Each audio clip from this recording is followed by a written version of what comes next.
stormy weather, and in the darkness of the night, the stars shine with gleaming light, and hover above,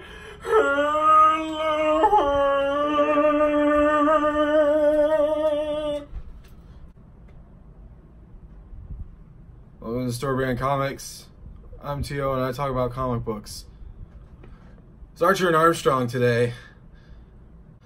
So, continuing the series on Valiant Comics, Archer and Armstrong is the 4th series that started. And I love it. I love the series. I think from the starting lineup of Exo, Man of War, Harbinger, Bloodshot, then Archer and Armstrong, I'm pretty sure that out of that starting lineup, Archer and Armstrong is my favorite. This book that I got in particular, though, this used to be a library book. I got it off of Amazon. This used to be a library book. I tried ripping tags and things off. That didn't always go smoothly. So, yeah. Most of what I have of Archer and Armstrong, I think, are former library books. So, yeah. This is a good series, though, so let me get into the credits for this first volume, which is called the Michelangelo Code. Alrighty. First volume.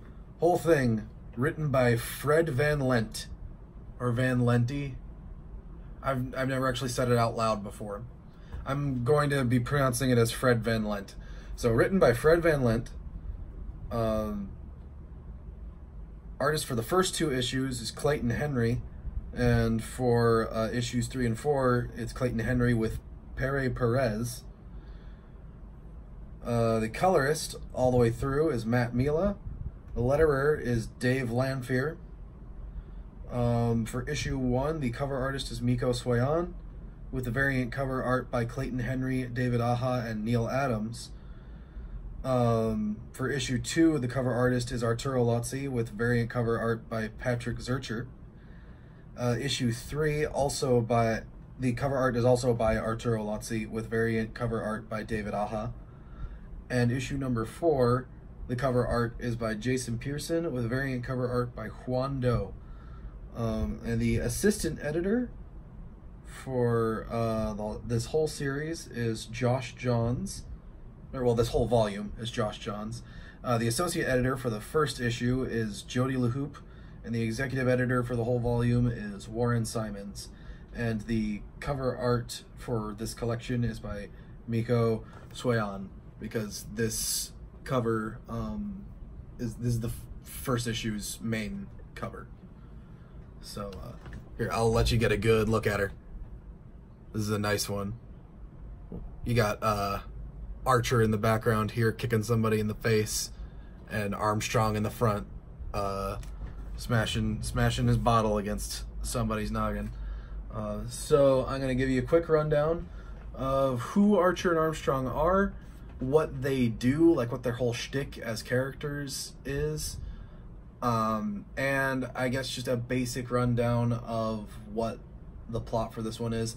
This one is a little more like Harbinger in that there's more in it, like it stuffs more story between the covers, whereas with Exo, Man of War, and Bloodshot, those ones were a little more story light because they were more concerned with just sort of setting up a basic premise, whereas Harbinger and Archer and Armstrong have to do more than just establish a basic premise if they're going to tell their stories properly.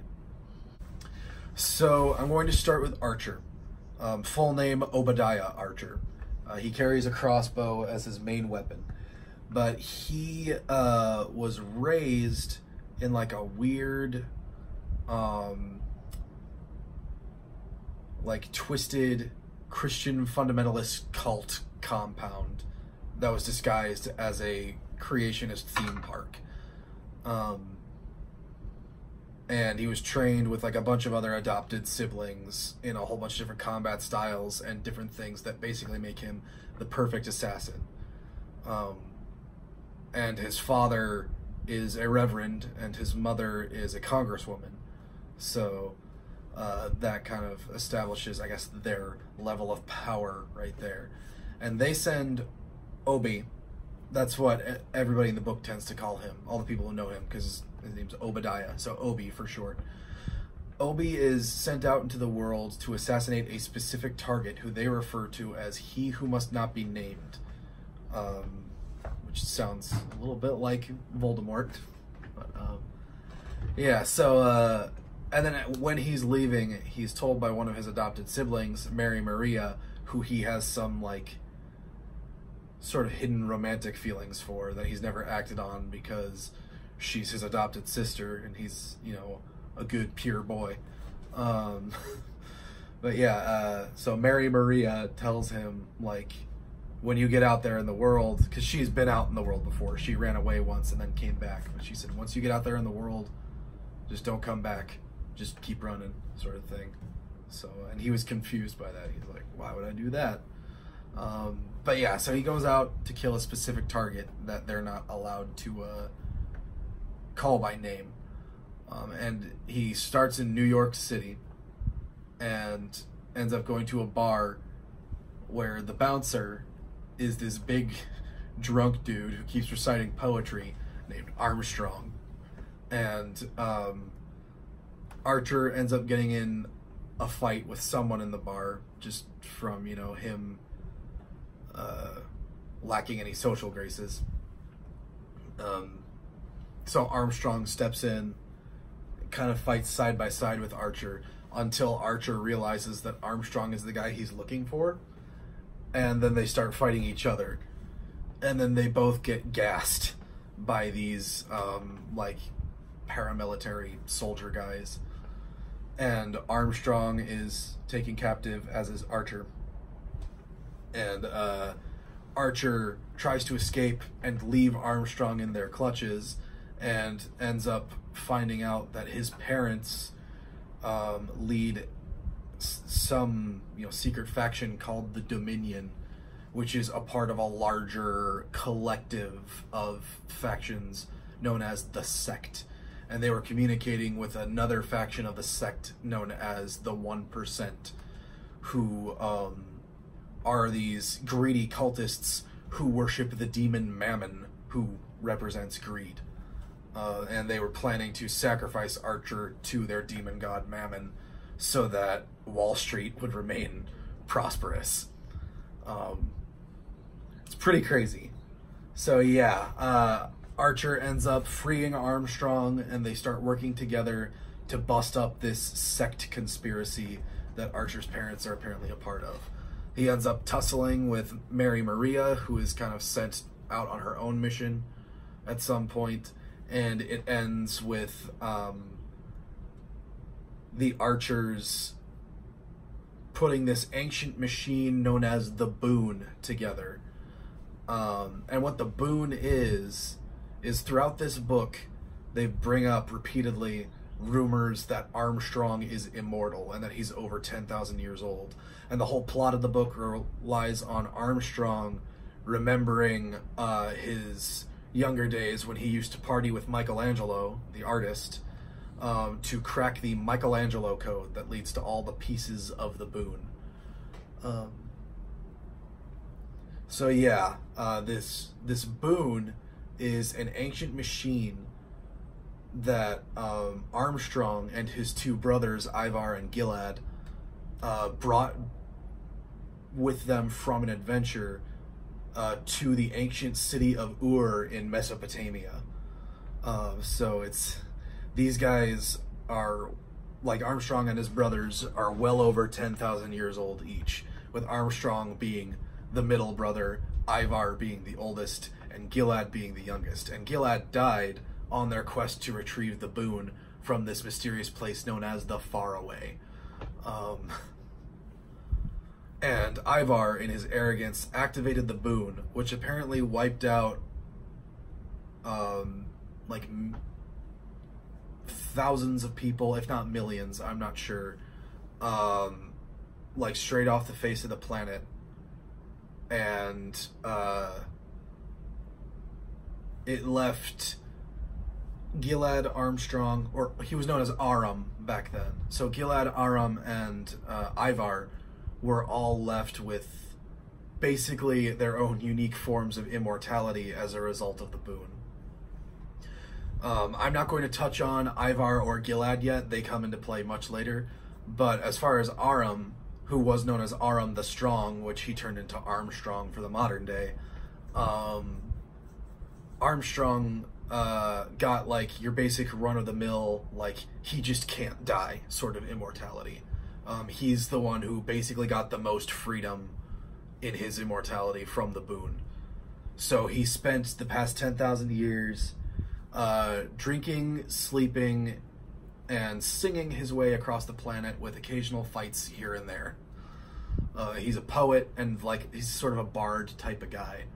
And he's very worldly, very outwardly like atheist in his beliefs, which is, you know, meant to contrast with Archer and his super devout faith. So yeah, like the whole, it's very much an odd couple situation. They are the opposites of each other. Archer being a young, naive kid who has no experience in the world, but has like a very strong faith about him. So strong, in fact, that when he learned that his parents were secretly evil, he didn't instantly like turn against everything he ever believed in. He just came to the conclusion that his parents were twisting what they taught him his whole life.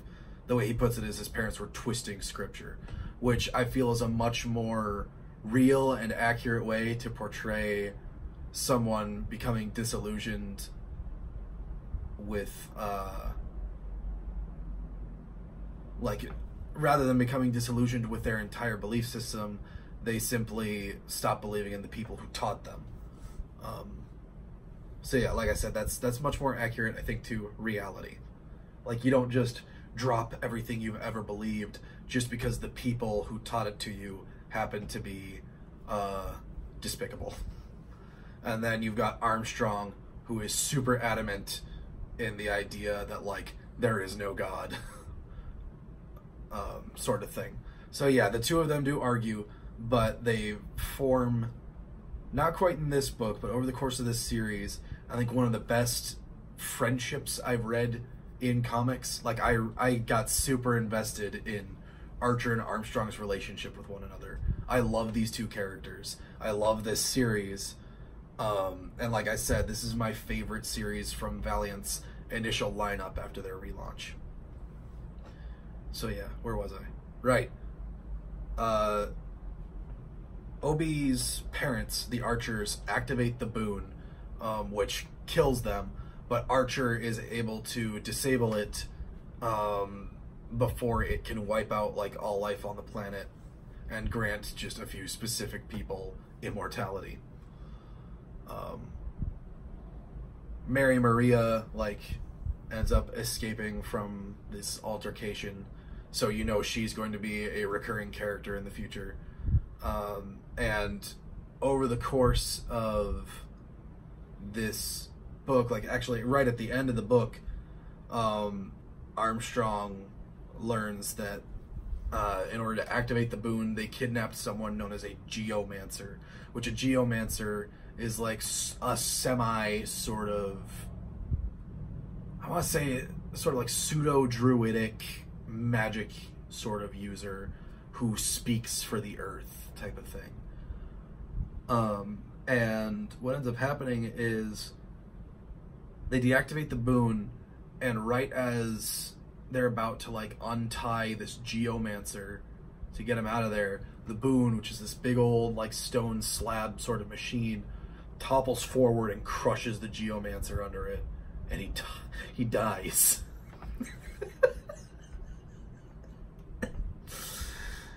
So Armstrong and Archer are now forced to go looking for the next geomancer, because with the geomancer having died, the vengeance of the earth will be unleashed. And that doesn't mean the apocalypse is coming or anything. That doesn't mean the earth is just going to open up and swallow humanity. That means one specific dude has been basically set out to kill them. And that's like the cliffhanger that the book ends on, is we are made aware that one particular guy is being sent to kill Archer and Armstrong because they accidentally killed the Geomancer right at the end of this first volume. So yeah, that's a pretty funny way to set up like the next major plot point for the series, in my opinion. Like, they accidentally caused something to fall over and crush the dude they were trying to save, and now the entire next volume is going to be about them trying not to die at the hands of the dude who was avenging the guy they were trying to save. So yeah, if you can't tell, Archer and Armstrong is primarily a comedy series. So I know I just threw a lot of names at you and just sort of glossed over the larger plot of this story, but to be completely honest with Archer and Armstrong, the plot is, I think, even though there's a lot of it in these books, I think is best left a little more ambiguous, because the comedy, in my opinion, is really what sells this book, as well as the relationship between Archer and Armstrong and all the goofy, crazy characters and villains that they meet along their adventures. Archer and Armstrong is basically a Valiant Universe Grand Tour. Reading the series beginning to end, you are going to see every corner of the Valiant universe in at least some capacity, either as a background element or as a major plot point. Archer and Armstrong, in its second volume, is used very well to set up one of the Valiant universe's like later sort of, I guess, spin-off characters is what you could consider him. Though with a shared universe like this, it's kind of hard to call them spin-offs. But yeah,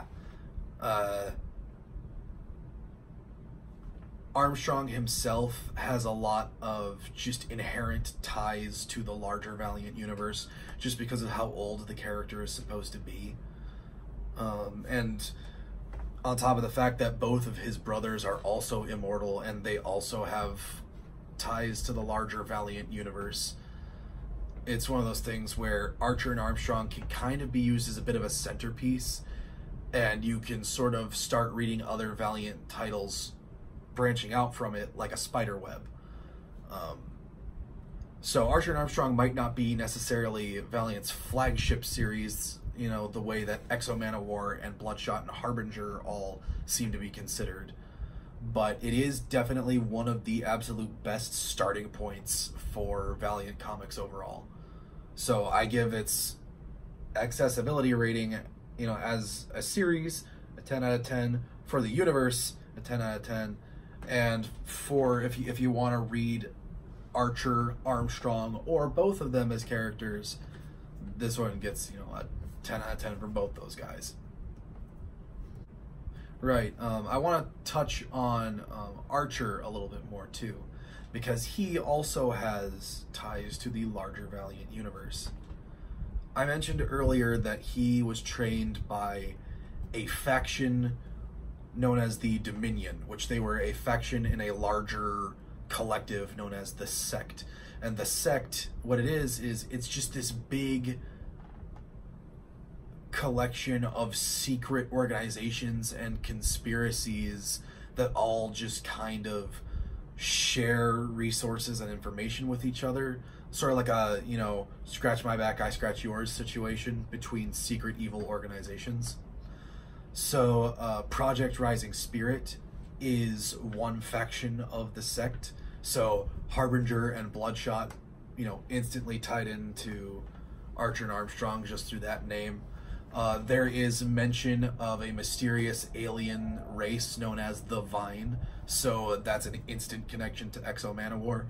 Like Archer and Armstrong, if Bloodshot is the first series that like started leaving more breadcrumbs saying like, hey, this is a shared universe, Archer and Armstrong started putting pins in the board and tying string to it. Archer and Armstrong really is where Valiant intersects, in my opinion. It's, like I said, it's a Valiant Universe Grand Tour, and you can kind of read it almost like a centerpiece of the Valiant Universe. But Archer specifically, as a character, Obadiah Archer, he was adopted by the leaders of the Dominion and trained from a young age to be an assassin. But the reason his training was able to go so smoothly is because he has a Sayet power. He is a natural born... Well, I don't know. Actually, no, he wasn't natural born. Sorry. He did have to be activated. So he isn't the mysterious third born active Sayet that I may or may not have mentioned in the Harbinger video. I know I mentioned 2 born active Sayets in the Harbinger video, but the third one... In fact, I don't even think the third one's been brought up as far as what I've read yet. So yeah, Archer's not the third born active Sayet. He had to be activated. He was... Well, I don't want to give away too much, because there is some stuff later on involving like backstory, so I don't want to spoil that right now. But I will say they mentioned that they adopted him from a secret facility in Nevada.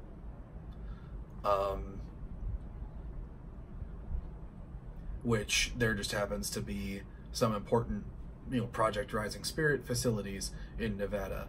In fact, I think the next Bloodshot volume that I talk about is going to feature one of them, but that's a couple weeks away. So, yeah, like, Archer is tied into basically Bloodshot and Harbinger just by virtue of his existence and his backstory. And Armstrong is tied into pretty much the rest of the Valiant universe just because of how old and like well-traveled he is.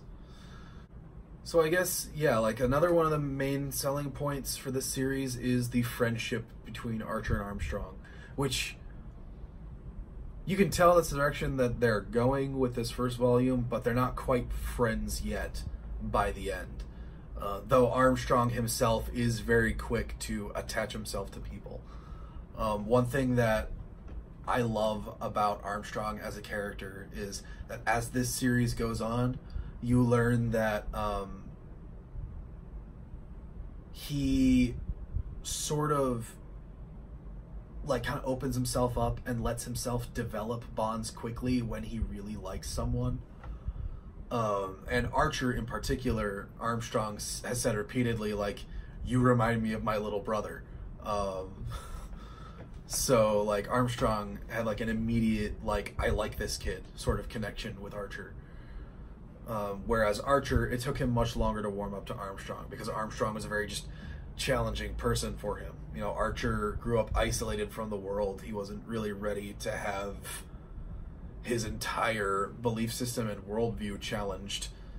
So he doesn't take kindly to Armstrong right off the bat, but Armstrong likes Archer right away.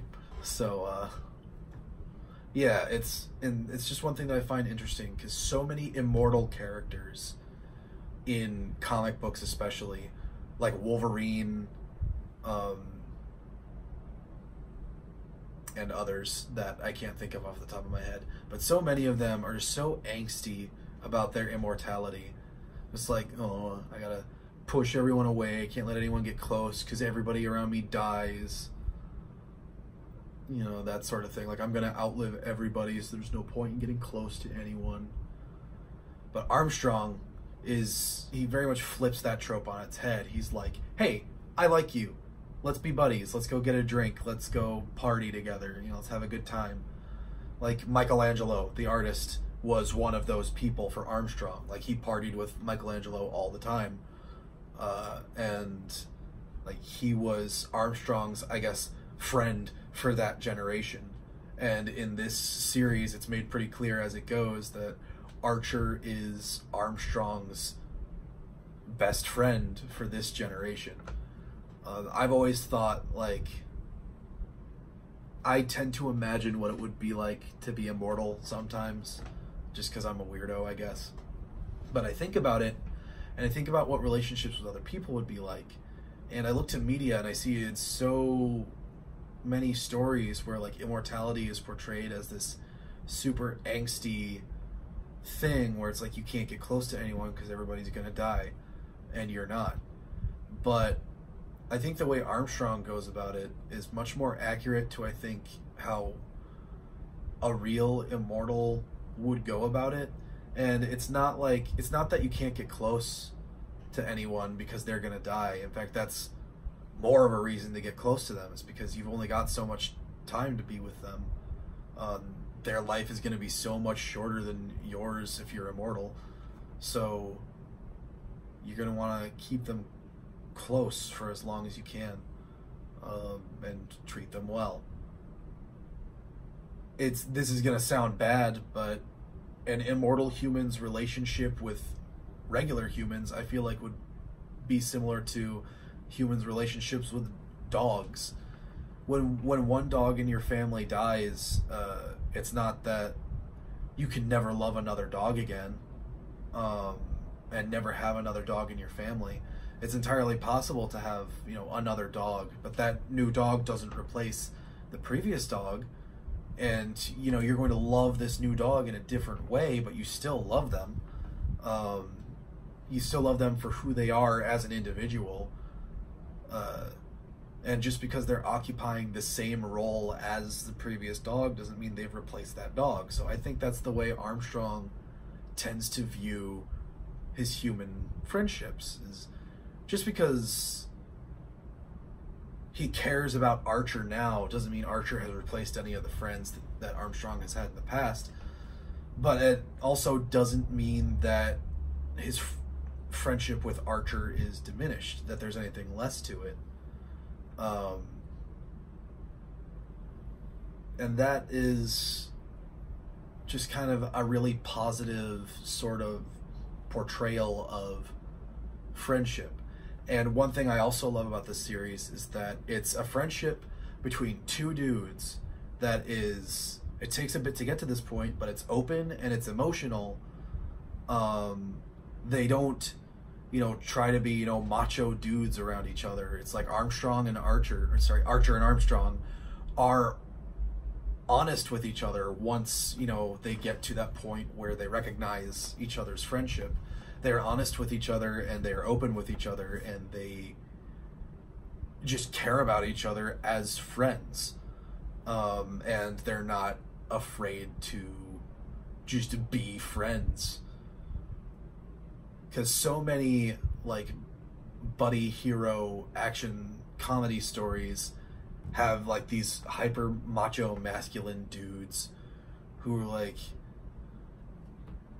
they're good friends, but they sit 5 feet apart because they ain't gay, sort of thing. It's no, there's no question about, Archer and Armstrong. They're close friends. They're like brothers. Armstrong very quickly takes on an older brother sort of role in Archer's life, which makes sense considering the fact that Armstrong repeatedly states Archer reminds him of his brothers. So yeah, it's one of my favorite relationships in comic books. And it's primarily why I enjoy the series. One thing about a lot of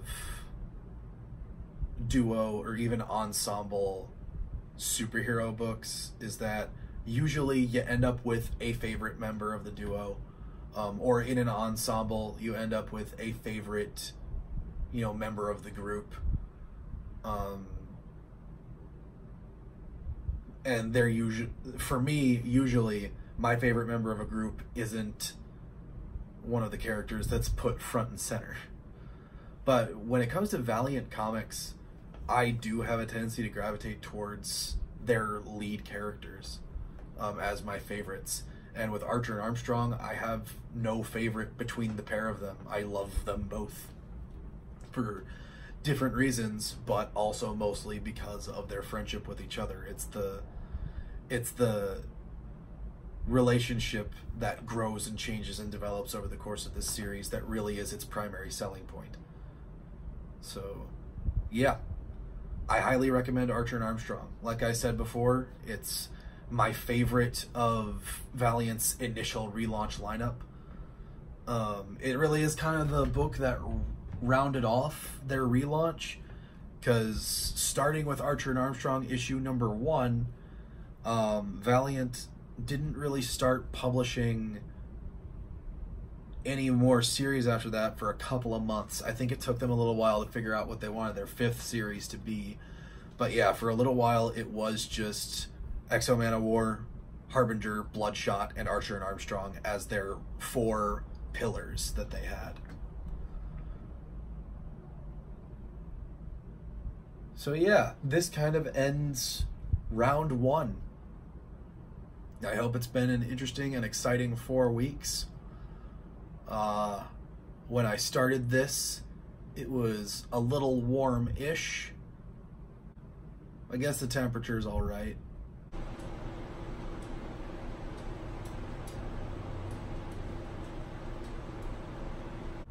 And at least the sun is shining.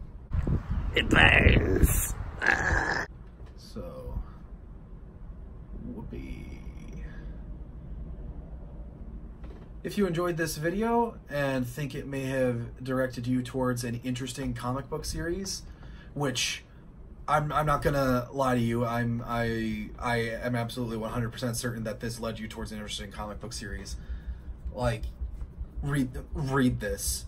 Give Valiant Comics your money, if for no other reason than the fact that Archer and Armstrong exists. But yeah, if I did either of those things, if I entertained you or directed you towards an interesting series, like and subscribe. That is an order which you cannot disobey, because it's illegal. So I'll see you next time then.